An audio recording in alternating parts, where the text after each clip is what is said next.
You know, in Truman's show, when Truman has finally had it, he doesn't know what's wrong, but he's had it. Everything just feels wrong. It feels controlled. It feels scripted. Everything's on loops. He's just like, this isn't life. And everyone's talking to him like, anyways, at the very end, when he has the sailboat, and I worked at Paramount Pictures, and I used to walk by what they filled. They made it a parking lot, but it's this huge, huge area that they filled with water to film that scene.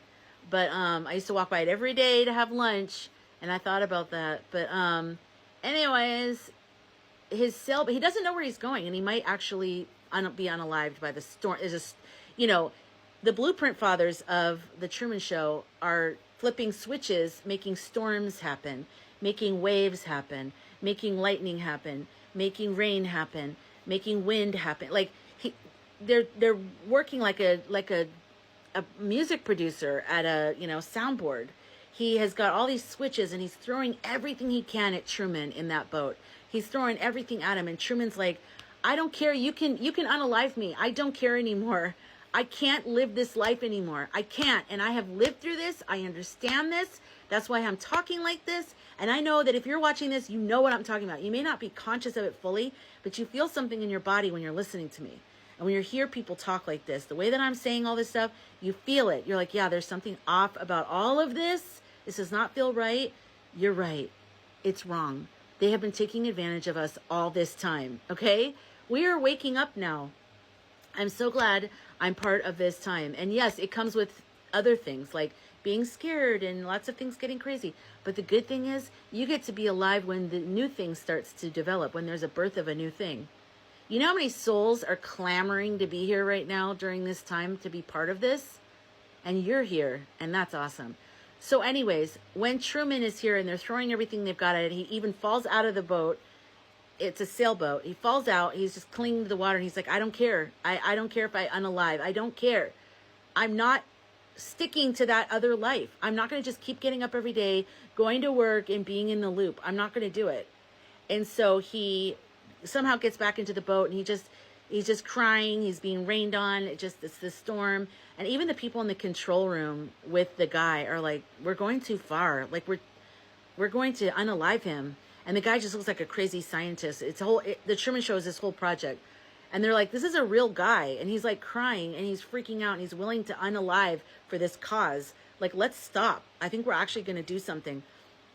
So, most of the people that are in the project don't like it. They're kind of like, we don't want to be part of this. But Truman stays on the boat, and he keeps going towards the great unknown. He just would rather just go out into the sky of, I have no idea where I'm going, but I'd rather go where I don't know where I'm going and what is what, and cross that abyss than stay one more day living a lie. I cannot do that. And guess what happens next? You think, oh my God, where's he going? I guess that's the end of the movie. No. The front of his sailboat pokes through a piece of a facade, a fabric, a screen that has a sky projected on it. His sailboat punctures through there, and it rips it. That is the Flash. That's what's coming in my screenplay. It's this mast of the thing puncturing, or the front of, I don't know if it's a mast. Why am I trying to act like I know sailboats? I watch, anyways, I don't remember the names. The point is, the front of his sailboat punctures through the screen that looked like a fake sky going into eternity. And it rips it.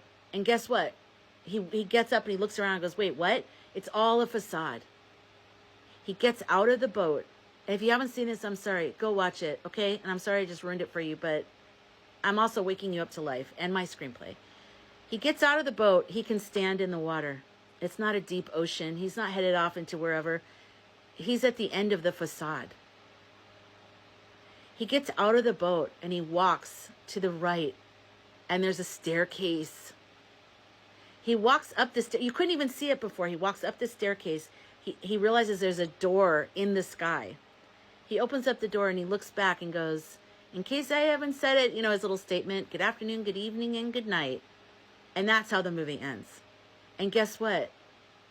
That's what's coming for us. Because you know where we are right now? We're in the boat. We're in the wind. we're like, how much more are they going to take from us? What are they doing? They're ruining everything. They're like destroying this whole thing. No, they're destroying what's false. They are destroying what is the lie. Their greed and probably the universe and something bigger is destroying what should have never been there, so that we can finally walk out that door and create what should be there. The rise of the sun councils. So the blueprint fathers are huge.